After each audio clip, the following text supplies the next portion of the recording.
Por escrito. Por escrito.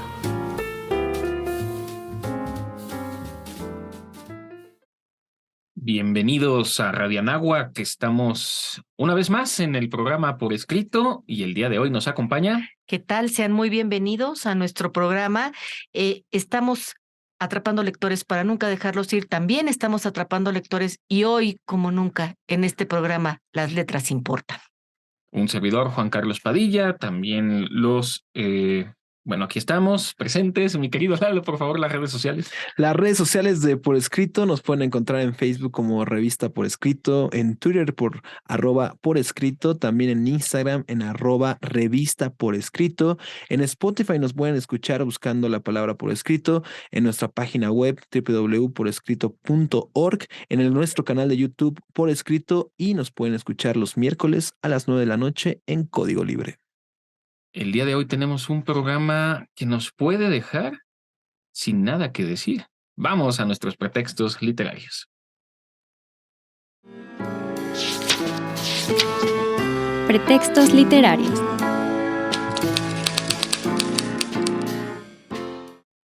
Ya en nuestros pretextos literarios, mi querida Ceci, ¿cuál es el programa del día de hoy? Bien decías, mi querido Juan Carlos, vamos a hablar de un tema serio, de un tema escandaloso y de un tema que tiene que ver con la honestidad frente a la hoja en blanco.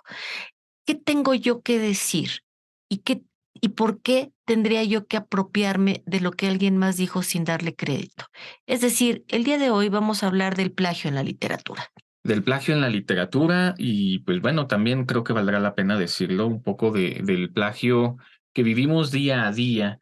Aquí en las universidades solemos decir, justo decías, es la honestidad académica. Sí, claro. Y la honestidad académica también es muy importante, como lo es, por supuesto, la honestidad literaria.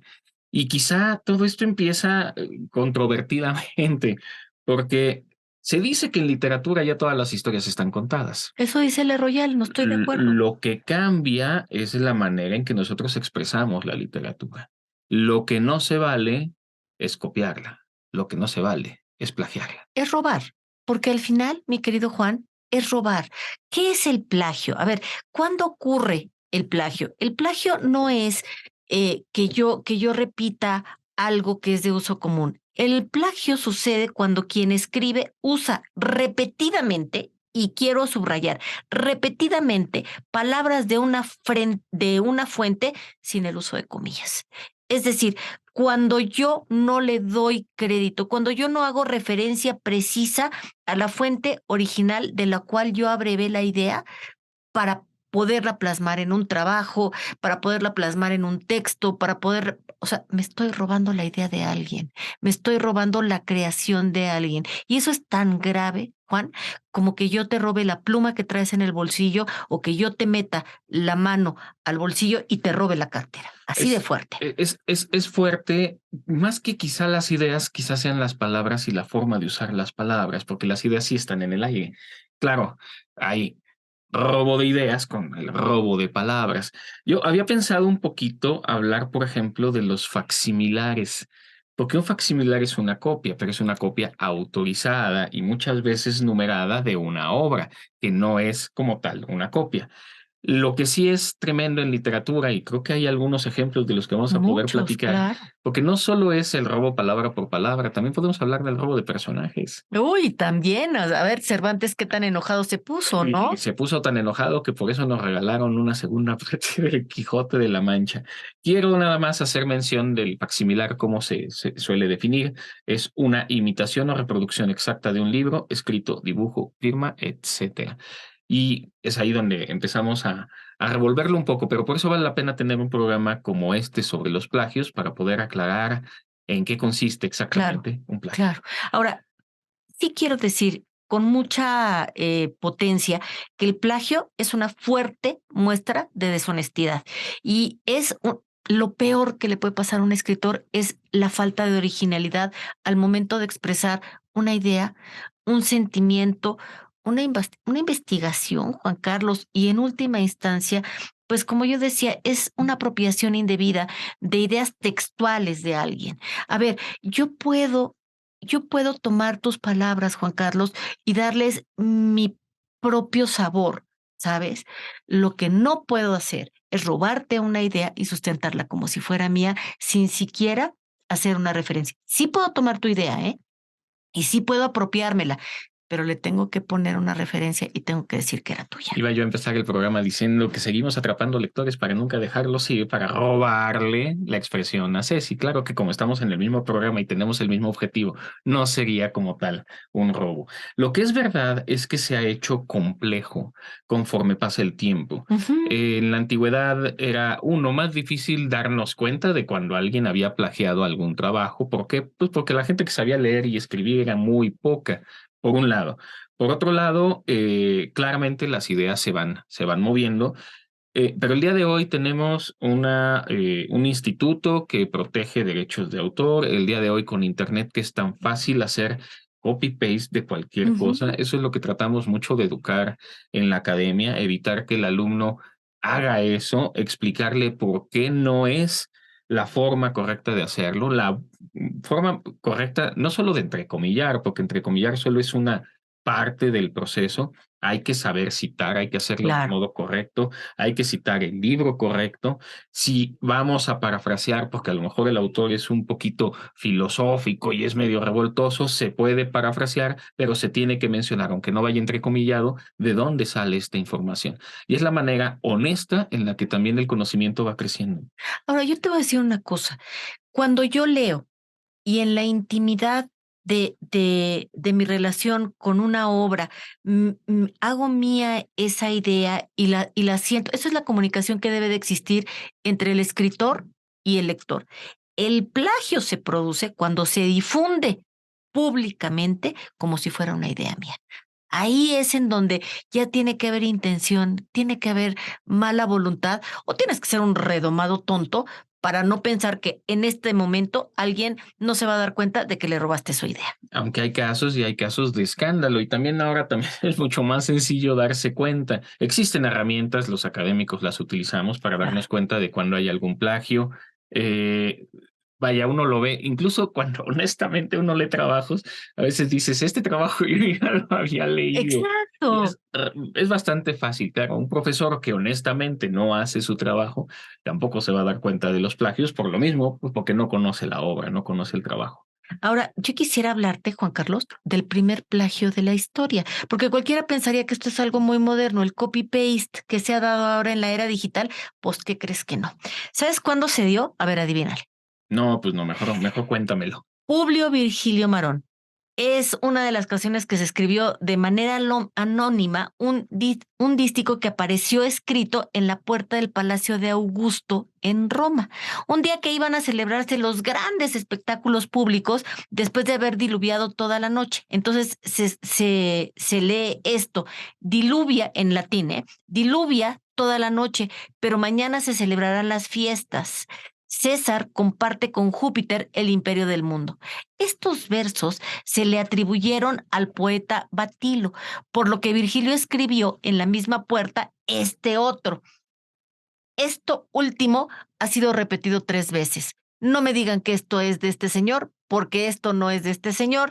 Yo compuse estos versillos y otro se los llevó. La honra así es tuya, pero no es tuya. Así. Eso lo dijo Virgilio. Por eso amo a Virgilio. Y Virgilio conste que quiso quemar su obra y afortunadamente Augusto se lo impidió. Cuando se murió no quemaron la obra, lo que hicieron fue publicarla como tal. Hay también, así como herramientas contemporáneas que nos permiten saber si hay plagio por parte de alguien, existe también, y este fue un movimiento muy interesante, me parece que alrededor del año 2005, 2006, cuando surge Creative Commons. Creative Commons como una preocupación por parte de los derechos de autor en Internet, porque ahí se copiaba y se pegaba todo por todos lados, Hijo, sí. para poderle dar crédito y también poder dar algunas autorizaciones. Échenle un ojillo, ya Creative Commons está muy difundido, pero la idea original pues, era muy buena, era sensacional, porque uno puede utilizar contenidos digitales, pero hay que dar el crédito correspondiente. De hecho, esto se llevó a términos de ley en diferentes países y por eso hay algunos países que permiten más o permiten menos todo este movimiento de copia o plagio o, digamos, distribución de algunos contenidos. Pero vamos a detenernos por el momento y pasamos a la siguiente sección.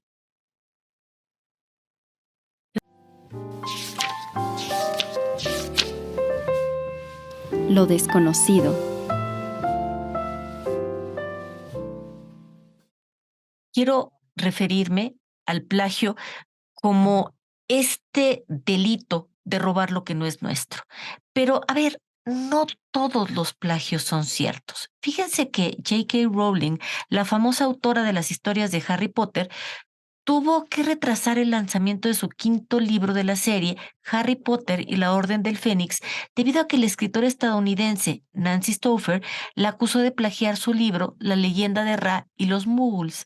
Un tribunal neoyorquino la sancionó luego de probar que la autora había mentido, además de alterar documentos para sostener su caso. Sí, no siempre es verdad. Roberto Saviano, este periodista italiano, que este autor italiano fue acusado por un periodista italiano, Simone Di Meo, que lo acusó de haber copiado algunos de sus artículos en su bestseller Gomorra, en el que habla de la realidad económica y territorial de la Camorra. Di Meo asegura que Saviano reprodujo tal cual y sin citar la fuente algunas de las informaciones que ofrecía en los artículos publicados en el periódico local Cornache di Napoli. Di Meo, que lleva 2 años denunciando el caso, asegura que Saviano reprodujo tal cual y sin citar la fuente, y entonces estas informaciones se las apropió. Precisamente hace pocos meses, Saviano denunció las presuntas complicidades que se esconderían en algunos periódicos napolitanos, entre ellos el propio donde el acusador trabaja. William Shakespeare o el plagio total.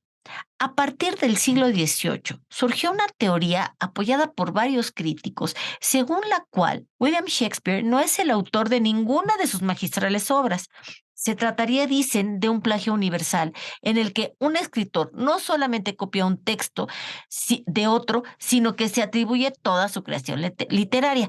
A ver, la teoría es alimentada por un hecho de que existen muy pocos escritos biográficos o registros de la vida del bardo de Avon, que describían más a detalle su vida y su trayectoria. Entonces, se basa en dos argumentos. Por un lado, que tratase de alguien nacido en un pequeño pueblo, hijo de un modesto comerciante, no poseía los medios ni las ideas para haber accedido a los conocimientos necesarios para escribir sus dramas. Entonces, esto que se llenó de una prosa exquisita y además de datos y explicaciones de alguien que había tenido una formación más bien en otros campos. Sin embargo, según esta hipótesis, las obras habían sido escritas por un verdadero intelectual de la época, como Francis Bacon o Christopher Marlowe o el conde de Oxford. No creo. La verdad es que Shakespeare era un genio y así fue. Bueno, Carlos Fuentes también recibió una acusación de plagio en 1995 por parte del escritor Víctor Celorio. Según Celorio, pueden encontrarse en Diana Cazadora o La Cazadora Solitaria unas 110 coincidencias textuales. También en El Unicornio Azul, en 1985, difundida una tirada reducida a costa del propio autor, finalmente el juez desechó el caso y le dio la razón a Carlos Fuentes y a la editorial Alfaguara. A José Saramago también lo acusaron. Lo acusó el periodista mexicano Teófilo Huerta Moreno, quien dijo que el premio Nobel portugués había estado implicado en el caso de plagio a Saltiel a la Triste, y empezaron a perseguir estas acusaciones. Sin embargo, nunca hubo arrestos para decir que Saramago había verdaderamente plagiado. Plagiar es robar. Plagiar es quitar sin tener verdaderamente esa inspiración para tejer palabras y además de quitárselas a alguien más que aparezcan como propios. No siempre se hace y me parece que no siempre que un autor es acusado de plagio lo ha hecho. Ni Rowling, ni Saviano, ni Shakespeare, ni Fuentes, ni Saramago fueron comprobados de haber plagiado. Por lo tanto, hay veces que cuando se acusa a alguien de plagio, más bien lo que hay por ahí es la evidencia de que pues se les tuvo un poquito de envidia. Creo que Saramago, Fuentes, Rowling, Shakespeare, Saviano también, y Saviano más en carne propia porque ha sufrido mucho por lo que escribió, han tenido los arrestos necesarios para saber que sus obras son originales.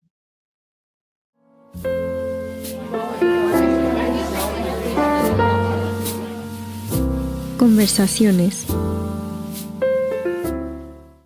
Hemos llegado ya a nuestras conversaciones, mi querida Ceci, y habíamos comentado al inicio del programa de una anécdota de Virgilio, y nuevamente vamos a hacer alusión a los romanos. A ver cómo les parece esto hablando de plagio. A Marco Valerio Marcial, el ser que utilizó el concepto de plagio para referirse a la usurpación de la autoría de una obra intelectual, en referencia a esto dedicó algunos versos que dicen lo siguiente. El librito que lees en público, Fidentino, es mío, pero cuando lo lees mal, empieza a ser tuyo. Corre el rumor, Fidentino, de que recitas en público mis versos como si fueran tuyos. Si quieres que pasen por míos, te los mando gratis. Si quieres que los tenga por tuyos, cómpralos para que dejen de pertenecerme a mí. Este es un epigrama, el epigrama número 30, destinado a Fidentino por plagiador. Sin Y duda alguna. buenísimo. O sea, verdaderamente me parecen palabras muy, muy inteligentes. Y es que pues, nos podemos dar cuenta que desde la antigüedad clásica existe, sobre todo en Occidente, este concepto de autor y de autoría.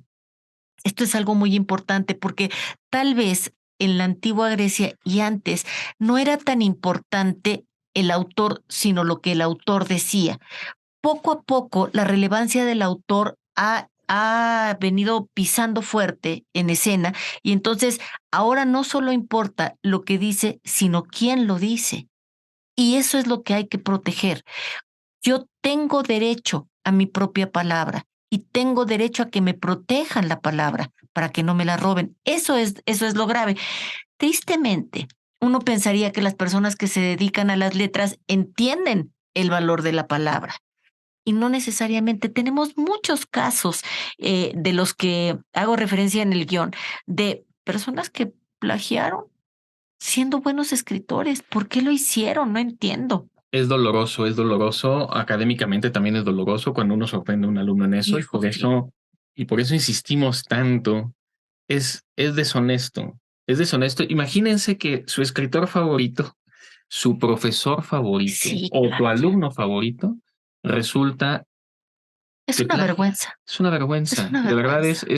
es terrible. Es fuerte. Yo por eso siempre empiezo diciendo, como decía mi madre, así por lo menos también, y es una manera también bonita de evocarla, porque son los recuerdos, son palabras de mamá.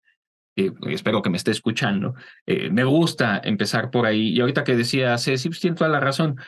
Ahora decimos decía Cicerón o como dice Aristóteles, estas ideas son suyas, Platón o quien fuera.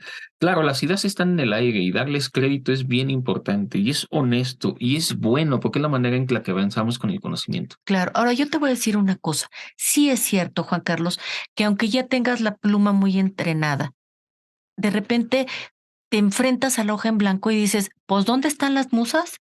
No me hablan y no se me ocurre nada de lo que yo tenga que escribir. O sea, que nos ha pasado a todos. Sobre todo mientras más escribimos, pensamos que más ideas te salen y de repente te quedas sin ideas. O sea, yo escribo 4 veces a la semana columna de opinión para el periódico Correo en Guanajuato. Y de repente dices, Madre Santísima, ¿de qué voy a escribir? ¿No?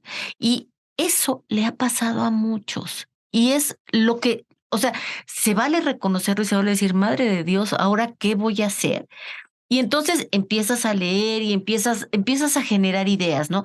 Lo que sí que no se vale es cuando entonces, como yo no tengo nada que decir, voy y tomo el trabajo de Juan Carlos y lo publico como si fuera mío. Ah, qué chistosa. Sucumbe uno mucho y muy fácilmente a esa tentación. Ahora, te quiero lanzar una pregunta, mi querida Ceci. ¿Existe el autoplagio? existe esta idea de ya no tengo ideas, pero como ya he publicado muchos libros o muchos textos, o tengo, que esto también es cierto, una presión académica, una presión de la editorial por publicar, porque tengo un contrato, porque quedé de entregar algo. Y esto también suele ocurrir entre académicos, entre escritores. Pues vuelvo a utilizar el material que ya utilicé, lo puedo medio modificar. ¿Existe esta idea del autoplagio? ¿Es válido? ¿Se puede criticar a alguien por hacer esto? Es que, a ver, ¿qué es el plagio? El plagio es repetir textual, ¿no? Entonces, si yo ya escribo, porque es verdad que hay ideas, Juan Carlos, que te torturan y hay ideas que no, vamos repitiendo. Te voy a dar un ejemplo.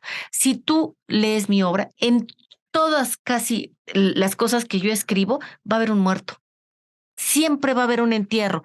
Eso no es plagio. Lo que sería plagio sería copiar totalmente o sea, una escena y ponerla en otro contexto. Y dices, bueno, pues sí, o sea, ay, está pobre, ¿no? O sea, no se le ocurrió otra mejor manera de hacerlo.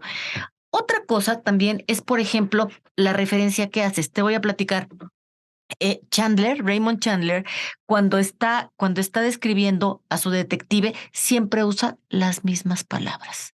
Siempre, siempre vas a encontrar la misma descripción. Eso no es un plagio. Un plagio es cuando yo quiero engañar a alguien más haciendo pasar la obra de otra persona por mía. Entonces, el autoplagio tendría que ver mucho con no hacer referencia a de dónde estás tomando. Por eso a mí sí me parece muy importante el rigor académico. El rigor académico, la ficha bibliográfica y la cita textual, ¿cómo va? Me quedé pensando que le voy a pedir permiso a Ceci para resucitar a todos sus muertos y Ay, utilizar, ay, y pues ay. ella ya no los va a usar.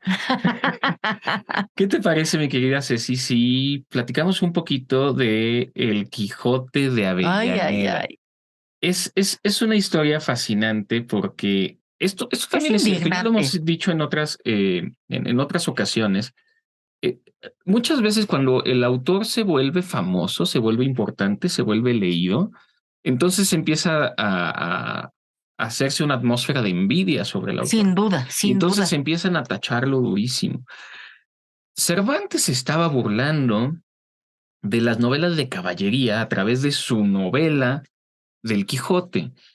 Y tuvo cierto éxito el Mucho éxito. Quijote, Ajá. y alguien envidioso tomó al personaje del Quijote y se inventó una historia que hoy conocemos como el Quijote apócrifo, o el Quijote de Avellaneda. Te lanzo la pelotita para que termines de contar qué fue lo que pasó tras la publicación del Quijote de Avellaneda, si lo recuerdas. Tristemente, el Quijote de Avellaneda entonces hace una caricatura muy mal hecha del personaje de Don Quijote de la Mancha.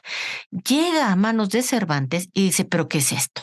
¿Qué estás haciendo con mi personaje? Y eso sí, no te lo voy a tolerar. Y entonces, ¿qué hace Cervantes con su magia, con su talento? Toma su propio personaje y entonces lo utiliza para hacer la segunda parte del Quijote de la Mancha. Tenemos la segunda parte del Quijote, que a mí me gusta más, aunque no vienen ahí los pasajes más famosos del Quijote, Ujú. sí son los que a mí más me gustan, particularmente el Caballero de la Blanca Luna y el Ay, qué Caballero de los maravilla, Espejos, que sí. me parecen metáforas fantásticas. Y no solo eso, lo que más me gustó de toda la venganza de Avellaneda cuando fui descubriendo esto leyendo el Quijote, es que hace un personaje que es un bachiller. El bachiller Carrasco Ay, es es una maravilloso. burla a Fernández de Avellaneda. Es decir, caricaturiza y hace un personaje basado en ese personaje que le estaba robando la figura, la forma al personaje del Quijote. Es una venganza con una Deliciosa. cachetada con guante blanco deliciosa que le da Cervantes a Avellaneda. La genialidad de Cervantes. Fíjate que yo quiero hablar de un caso que es muy triste y es el caso del escritor peruano Alfredo Bryce Echenique. No sabes qué bien escribe este hombre. No sabes qué simpático, qué buena pluma, qué personajes tan bien creados y tal. Pues resulta de que de repente a este hombre se le ocurre que por qué no podría ser buena idea. Él escribía una columna de opinión.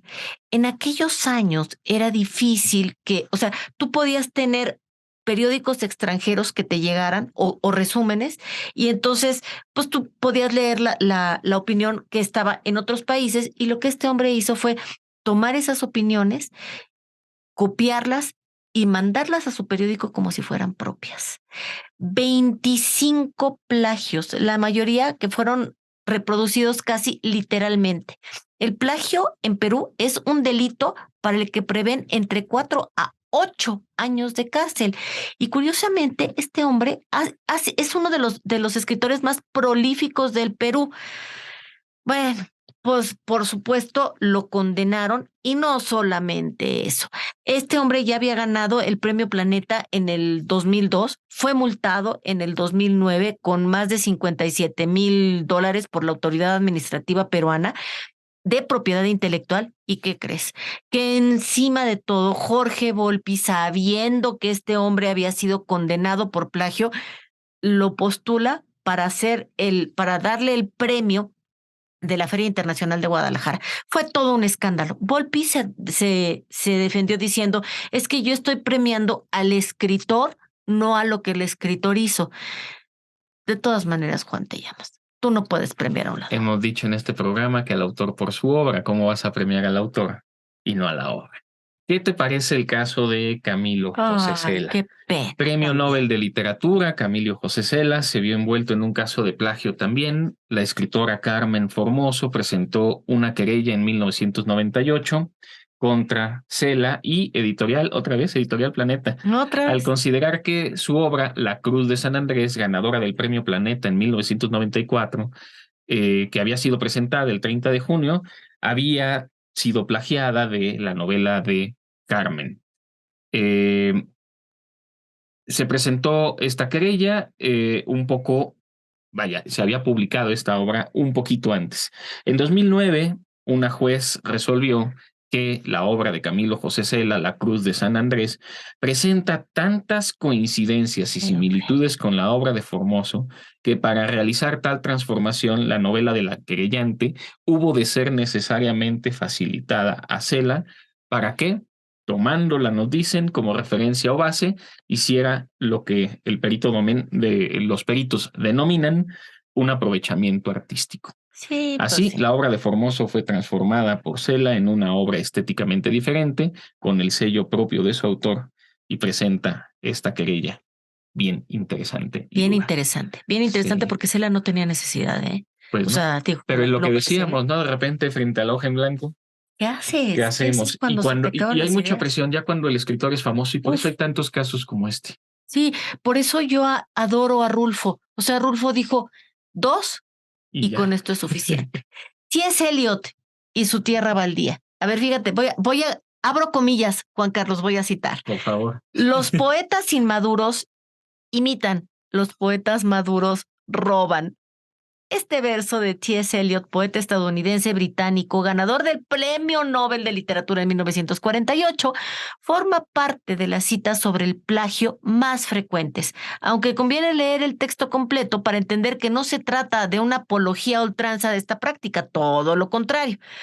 Lo cierto es que en 1995, la prestigiosa publicación Times Literary Supplement se empeñó en demostrar que Eliot había plagiado varios poemas. Imagínate nada más, él que había toda la vida peleado en contra de los plagiarios, cayó en la tentación, parece ser. Parece ser. Hay un caso aquí muy interesante para ojos más nuevos, más recientes, es el de Michael de Michel Houellebecq. Houellebecq, ajá. A ver, aquí lo que nos cuentan es contra la Wikipedia. El niño terrible de la literatura francesa ganó en 2011 el premio Goncourt, el más prestigioso del país galo, con la obra El mapa y el territorio. Resulta que esta obra aparecen copiados varios artículos de la Wikipedia. Interesante. Aquí lo que se decía es que hay una libertad literaria y que se puede tomar porque es de dominio público todo lo que hay en la Wikipedia y que por eso no había plagio. Y puesto que así se daba, empezó la querella con los abogados, ¿no? Aquí lo que se mencionó al final es que se colgó todo el libro en internet, alegando que se trataba entonces de una obra derivada, por lo que también había licencias libres. Y por eso decimos hoy la importancia que tiene también la protección de derechos de autor en internet. Sin duda, sin duda. Además, Ulebeck tampoco necesita, o sea, Ulebeck tiene una pluma abrasiva, ¿no? Entonces no necesitaba hacer eso. Y yo creo que él lo hizo tal vez como un experimento. Sin embargo, Juan, te llamas, ¿eh? O sea, como le pongas, el plagio es plagio.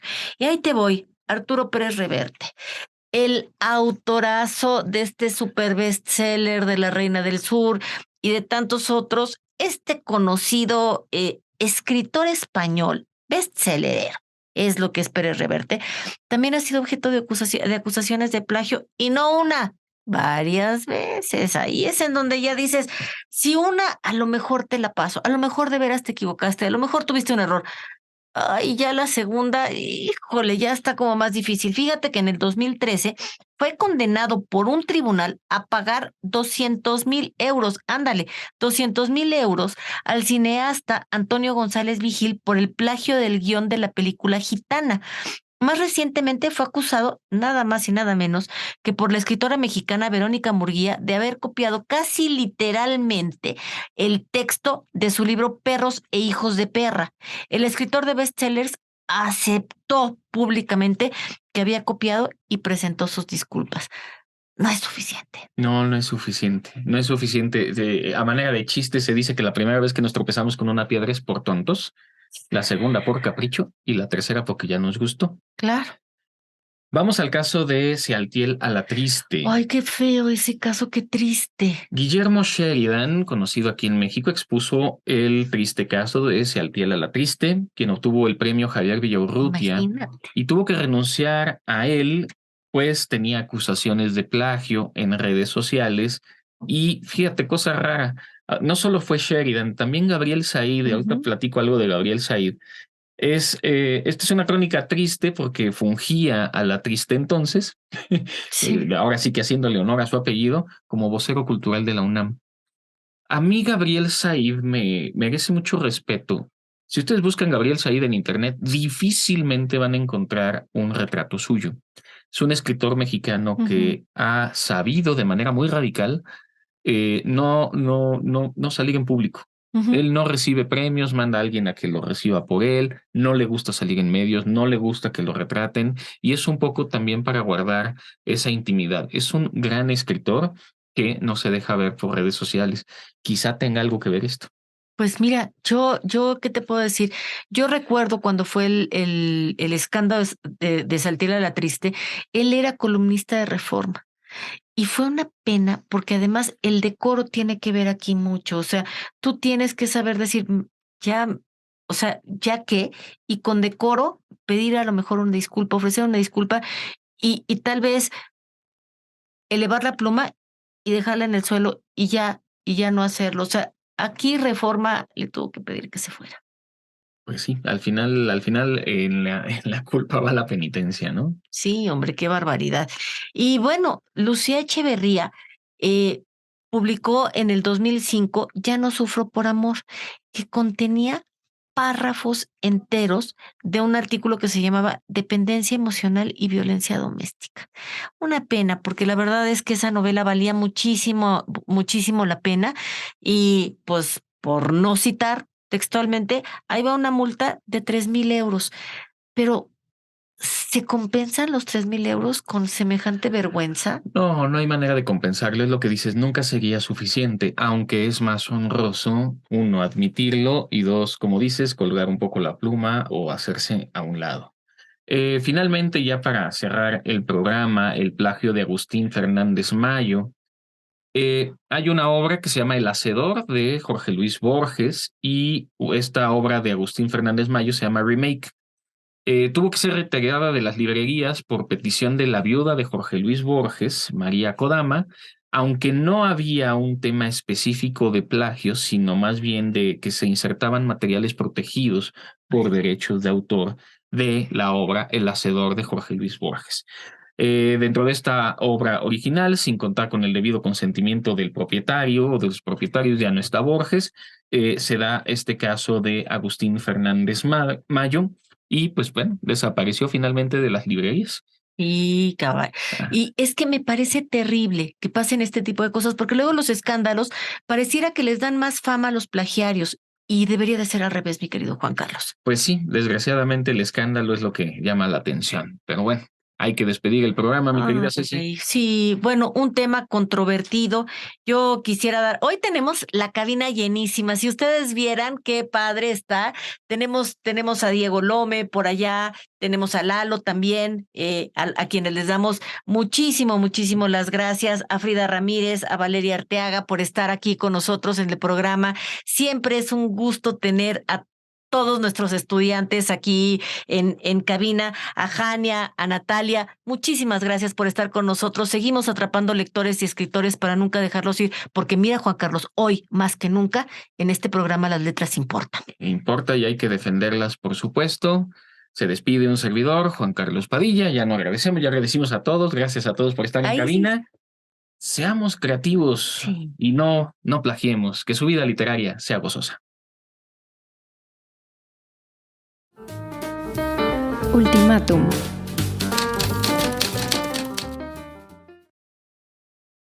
Sobre el plagio. Contra el salteador, el cuatrero y el ratero hay la acción criminal. Contra el ladrón literario no hay nada.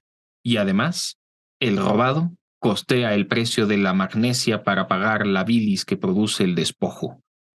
Ignacio Manuel Altamirano.